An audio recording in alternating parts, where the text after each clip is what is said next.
is Timothy Levine with Conversations. I'm here today at the Tonic Lounge with Monica Nelson, the Monica Nelson, that Monica Nelson.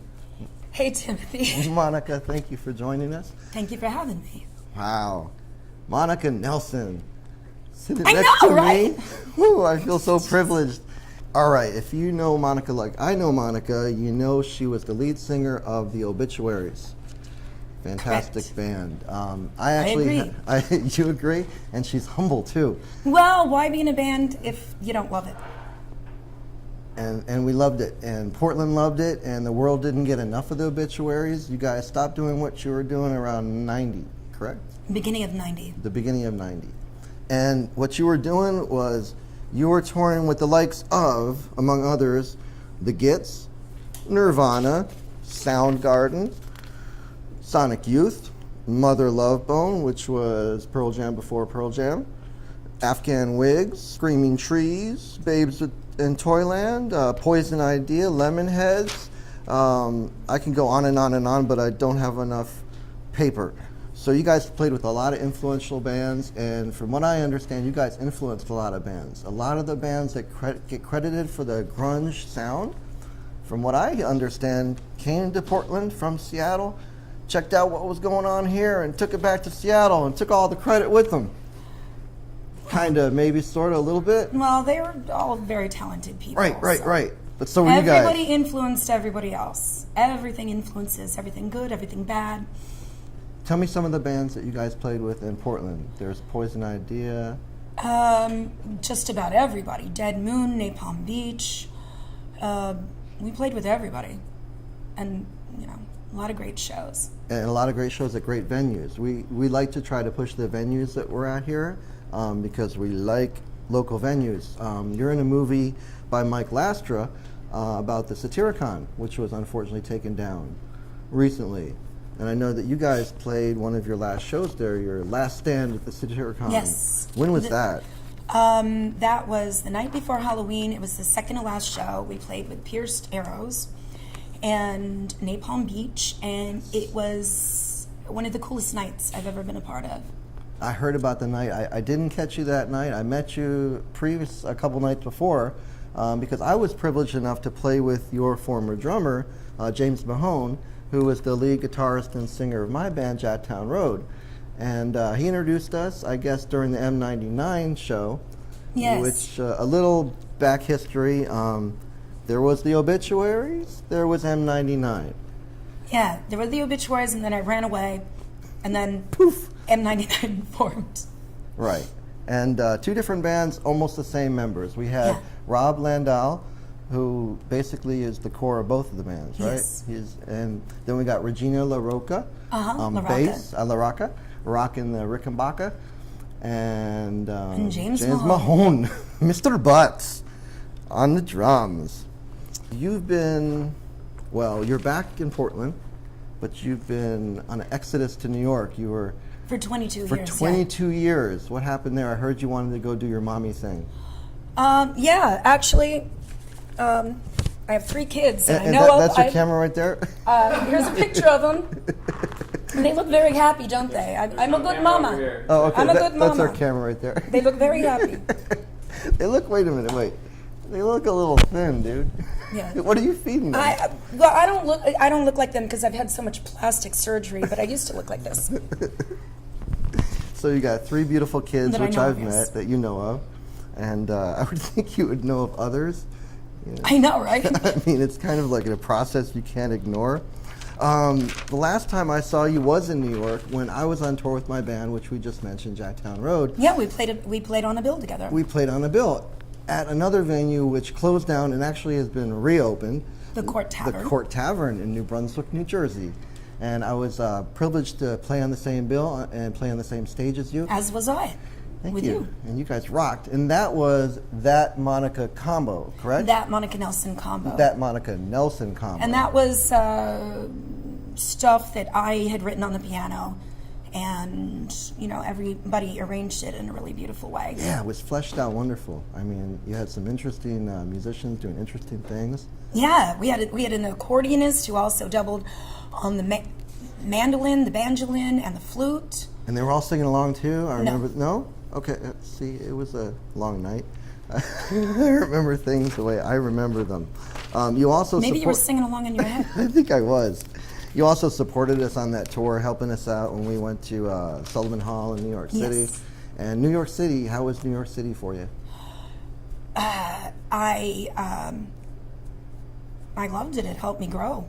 You know, I wanted to move to a place where nobody knew me and I just could have, you know, time to learn how to write good songs by myself and learn how to, you know, write better prose. Prose, poetry. Yes. You're also an avid poet. Yes. That's what I originally was going to be, was a poet when I was 12.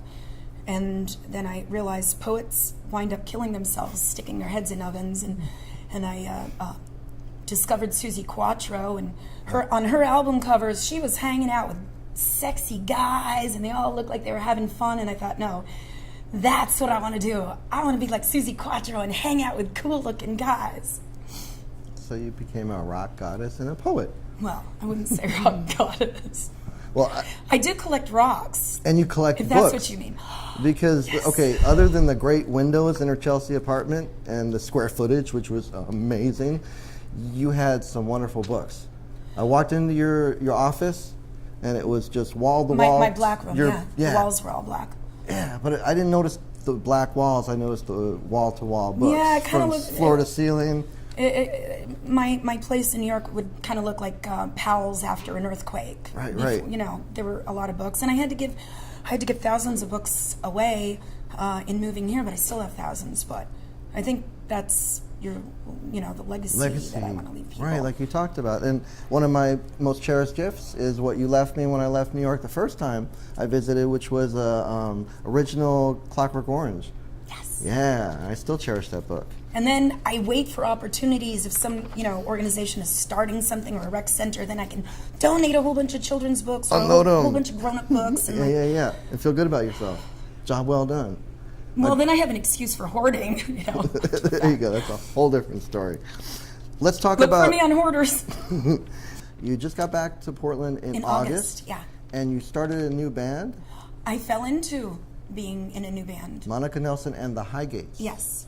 And you just played here at the Tonic Lounge in Portland, We Oregon. were born here last month, yes. Your newborns, your neonates. Yes. To the scene, right on. And I know that you have an upcoming show at Katie O'Brien's, is that Yeah, correct? June 22nd, the Ack Bash. David Ackerman, Yes. fantastic photographer. So tell us some more things that are coming up. We talked before this filming about your poetry. When I lived in Portland in beginning in the mid and late 80s, we used to have a writers group that would just float around to different people's houses, and we'd have potlucks and we'd read our stuff, and there used to be a Sunday night cabaret at Satyricon, which I sometimes got to host, which was really fun. Blake Nelson, who wrote Paranoid Park, used to read at the cabarets, who's gone on to great success. And the crowd is spread out.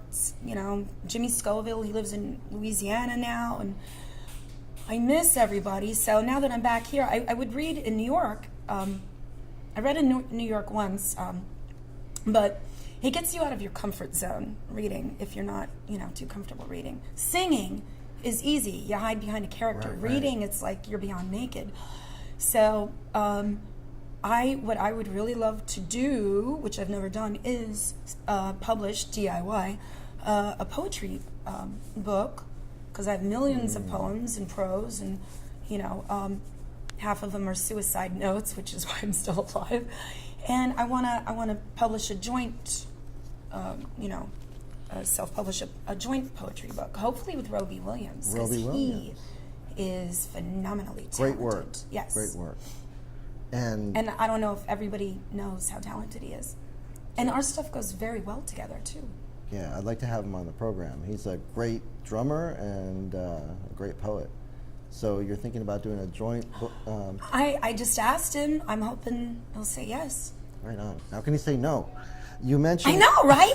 You mentioned DIY, and Except for the Obituaries and another band that I was in that released stuff, Candy Meat, based in New York, we've, except for being on some comps, I've always released, stuff on, on our own labels. Right. Basically, I don't like people telling me what to do. Music-wise, someone early on, like at one point, who was a manager who tried to manage me in New York when I was, doing stuff, they got mad at me for changing the color of my hair. You were supposed to be a blonde playing shows. And it's like, what? And my definition of success is to be able to do art without being told what you can and what you can't do, or you have to go meet this person and be nice to them because they're going to, they'll be good for your career. I don't want to be nice to anybody that I don't like.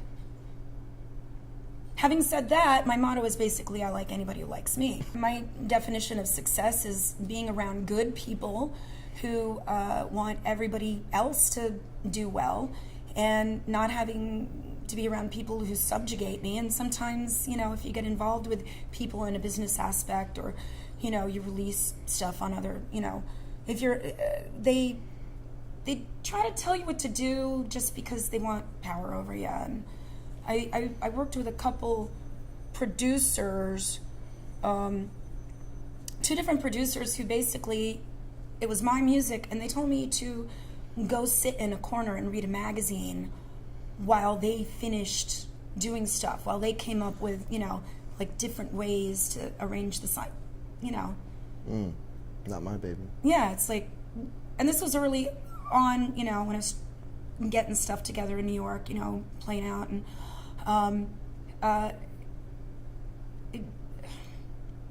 Or maybe it was... it felt so icky. Right.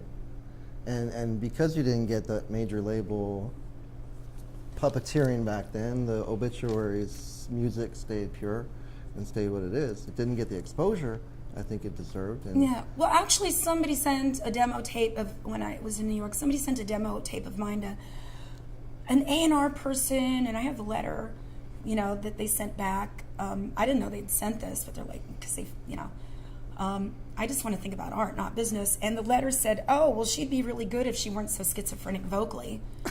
But that's what I like about myself. Right? That's what I like about you. That's You're so damn that's me. So, you know what I thought was very cool is the people that I talked to, the young whippersnappers that saw you guys at the Satyricon show, they were like, those guys are great. And they thought you were a new band, and they were looking to see where you were playing next. And they were like, these guys are epic. Yeah, they were. You missed them about well, that's the thing about the Obituaries. We always think of ourselves as a new band. There's no red carpet for anybody. The Obituaries played on a bill, all-age bill, with Sham 69 in Seattle, and there were a whole bunch of underage bands that played, and underage, crowds, and they were so sweet in the dressing room. These other underage bands, that we shared, Sham 69 got their own dressing room. They were. I heard from Regina. They were saying, "Don't smoke in the dressing room. It might bother the Obituary singer." I mean, how sweet and how polite that they were doing that. And then all these bands played. It was a great show, and there were a lot of mosh in the pit. And then the Obituaries play, and everybody was grooving on us. But those mosh pit guys, they weren't like moving around. And we were playing with our, rocking out with our sock out, but Right. I just said, look, I know I'm an old lady, but you're not going to give me a heart attack if you, start Get into slamming. it, yeah. And it's like they all shrugged and they, and, when old ladies dance, call the ambulance. Let's talk about old men. Rob Landau. No, I He's know. not No, old. he's not. He's awesome, man. I love Rob. Now I know Rob works on SNL. Yeah. The He's worked on sets. movies. He's a really talented guy, and from what I understand, he's not coming back to Port. Is he ever? Is there going to be ever a Obits reunion? It's up to Rob, pretty much, right? Because I know Regina would do it, James would do it. You got to ask Rob that. Gotta ask Rob that. See, that's what I I mean, get. we surface it every now and then, but you know, you got to ask him. I mean, officially that was our last show, and that was a good note to go out Yeah, on. it was. It was magical. And it was basically about a month of previously bands that you used to Yeah. play at Satyricon, giving the last stand. Yes. And you're actually in that movie about the Satyricon, Mike Lastra's movie. Oh yeah, I saw the trailer of that. I can't wait till it comes Yeah, out. You're all over it. Ooh. Well, What else would you like to mention that I might have not? well, Monica Nelson and the Highgates are up and running, and I also have an acoustic project with Don Schreiber, who's the guitar player for Is, and we have something coming up, I believe, May 17th at Kelly's Olympian. Excellent. Another great venue in Portland. Yes. With Conversations, this is Timothy Levine. I'm at the Tonic Lounge here with Monica Nelson. Thank you, Monica. Thank you for having me. Thank you for being here, and thank you for watching Conversations. Have a great night.